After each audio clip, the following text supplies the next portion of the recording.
So, for all of you bigger people out there, people who struggle with being able to do your food and count your calories and do all that stuff, I wanted to walk through my process and how I made it easy to be able to prep my meals every day so I could hit my goals. So I came up with 7 key points that I follow to make sure that I have a good, successful meal plan going. So, first, what are your goals, your calories, the macros and total meals you're going to follow for the day? I work with somebody, and I've actually hired a nutrition person to kind of help me out, just because I don't know a whole lot about this. So they actually told me how many calories you should hit, how many macros, and how many meals you should eat for the day. So once you have your total goal and what you're looking for, you can kind of go from there and build out your meal plan. So next key element is, what foods do you like?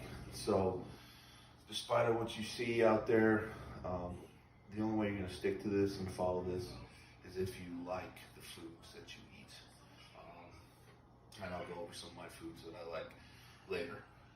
But that's key. You're going to be able to eat consistently all the time, and if you pick foods that you don't care for, or you don't like, it won't work. So the next thing that is important is you got to have a food tracker. I downloaded MyFitnessPal. It's free. I like free. So you're able to create meals, create recipes, and also track your daily intake as far as meals and food throughout the day. Fourth thing, develop meals that fit. So if you know what foods you like, then you can kind of create a meal that you would eat consistently. And then you also, if you have a food tracker, you're able to create those meals to give you overall profile of how many calories per meal, what your macros are, and and you can combine that with the total amount of meals for the day to kind of hit your goal. Next, don't use all of your calories or macros. So you know your goal, you got 3,000 calories you're supposed to hit for the day, 300 grams of protein, 300 grams of carbs, 125 grams of fat. When you're developing this, it's okay to have a little wiggle room in there, because there will be days where you don't quite have everything you need, or you forgot to bring something to work or do whatever, so you have some cushion room. And then, like me, I like to have a beer every once in a while, so I build some space in there that if I want one, I can have one. If I don't, I just eat a little bit more of whatever remains. So it'll help. It's not cheating, it's just being realistic. So, and then step 6 is prep meals for the week. So if you make all your food for the whole week and it's already in the fridge ready to go, you can take those meals with you. There's no excuse to be like, oh, I don't have anything, I'm gonna go run and grab this, or I'm gonna eat that, and then you're just trying to, and then at that point, you're just using a food tracker just to pick and just throw stuff in there. And that's not good. You'll get off track real fast. But if they're already prepped and ready to go for you, you can just take them. There's no excuse to eat what you made. And then lastly, you may like certain foods that you like, but continue to develop meals that fit within your goals and what you like, because eventually you will get tired of eating the same thing. And if you have some backups where you can plug and play and change things around, you'll be able to stick to it rather than going off the road. So next, we're going to get to laying out all the ingredients of my favorite foods and what I like to eat week in and week out. And stay tuned. All right, so my favorite foods and what I like to eat day in and day out are comprised of pretty much the same stuff. I found that this really works for me and I can eat it every day. There are some variations I like to do, but this is pretty much what I do. So oatmeal, I like oatmeal, peanut butter, eggs, salsa. I love onions. Anything that I eat is usually got an onion in it or some onions in it. I got just regular white rice, hamburger, ground beef, so I like eating beef. Beef's my favorite meat. I do like pork. It's hard to kind of cook a large amount of pork and then portion it out. Ground beef works really well for me. I love using a lot of olive oil, you know, when I cook either my eggs or my rice, just to get a little bit of extra good fats in there.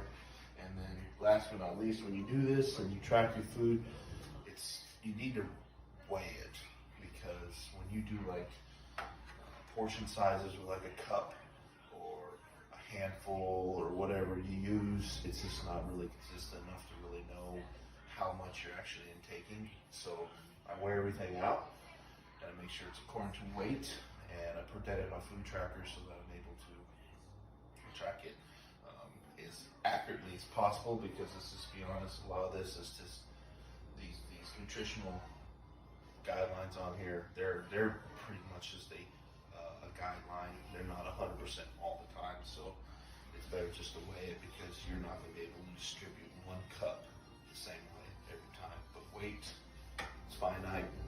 There's no question about it. So these are the ingredients that I use, and plus it also helps too if you got your meal plan set up and you know what you're cooking. It makes shopping a lot easier, because you know the amount of things you need to just go get just for the week, and it helps with your grocery bills and everything like that too as well. So next we'll plate it out, so to speak, and we'll show you how I weigh everything out and do everything like that.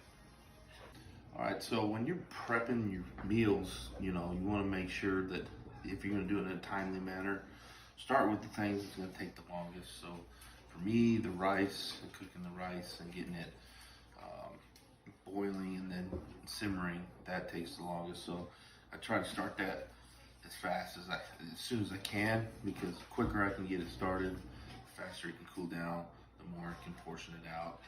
And then next, usually I'll move on to the hamburger meat and getting that browned up, get that going. And while that's all happening, I'm making the oatmeal and prepping the salsa in the containers. That way, whenever things are done, they come off, they're ready to go. All right, so my first meal of the day generally is a protein shake. I use Isopure. It's the cheapest, cleanest protein that I find, that doesn't mess with my stomach, because I have lactose intolerant, so whey can really make you feel bloated. But I usually first thing up in the morning, I get up and I'll have me 75 grams of protein and a whey shake, a Monster. I'll load all my meals up, and I'll go to work. Once I'm at work, eat my first meal, which is oatmeal, peanut butter, some brown sugar, and I take a few fiber gummies just to kind of help me overall with all my fiber content throughout the day. So carbs start the morning, fats, protein shake, and some more carbs with brown sugar. Like I said, it's simple and it's easy. It doesn't take very long, and I'm kind of obsessive, so I like to set up like an assembly line. So I'll go through and portion it all out one thing, and I'll go through and I'll portion out the other thing, because they're tracked differently in the tracker. Like this is grams, ounces, grams. So I like to keep going with one thing, make it go as fast as possible, and just roll through it. So that's the first meal. So since I have a nutrition coach, unless you got a lot of money, which a lot of us don't, you hire somebody and they'll sit there and they'll tell you what you should be eating, but they're not going to develop your plans for you. You're going to have to do that. If you want them to develop a plan for you, more than likely, number one, it'll probably be a lot more expensive for you, and you're going to have a lot more of a complex meal prep. You're going to have multiple different ingredients. It's going to cost more, so it's better for you just to take, an hour or 2 hours, just really figuring out what you like, what you can eat, consistently and make it work with what they told you what to do. If you choose not to do it, coach, and you're doing it on your own, that's awesome for you.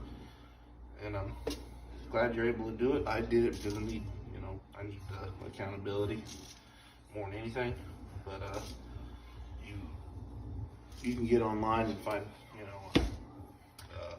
a calorie counter and figure it out for yourself, and you can develop from there. But just know that just because you're gonna go, I'm going to hire somebody to do it for me, they're not gonna tell you what to eat and when to eat, which is a whole different conversation on when you're supposed to eat certain things. But I'm not gonna tell you that. You have to do this on your own. So make it simple, make it easy, and also make it to where you'll enjoy it.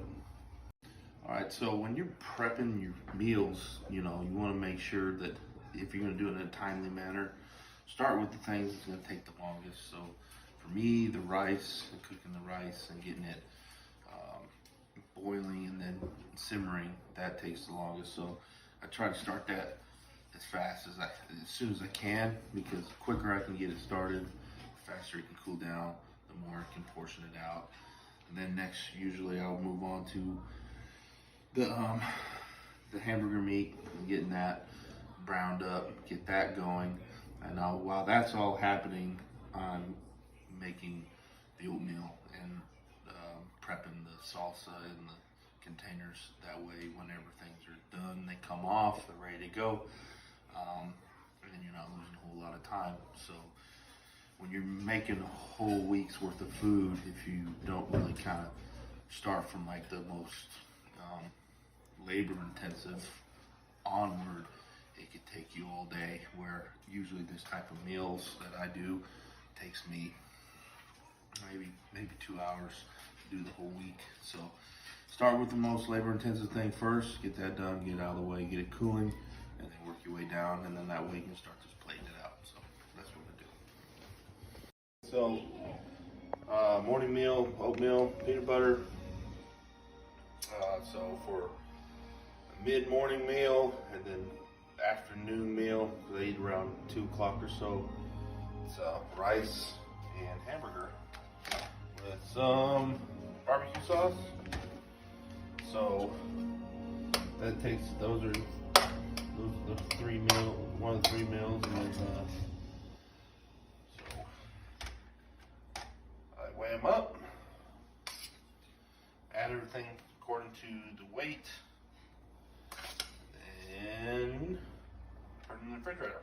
So that's meals 2 and 3. So easy, 3 ingredients, not hard to plan for, not hard to cook, and then easy to eat, and it's what I need to hit. So another good important tip while you're cooking your meals is to clean as you go too. So try to eat, when you get done with something, try to clean it right away, get it drying, and also try to use the most minimal amount of utensils as you can, because the reality is, if you don't, you're gonna be cleaning for days. So make sure you clean as you go and use as least amount of utensils as possible. That way you ain't having to clean up for an hour after the fact. So in conclusion, a full week's worth of cooking done in under 2 hours, and refrigerator stocked, ready to go for the week. So hope you guys like that and have some insight on some good meal prepping tools, and we will catch you back later. Bye.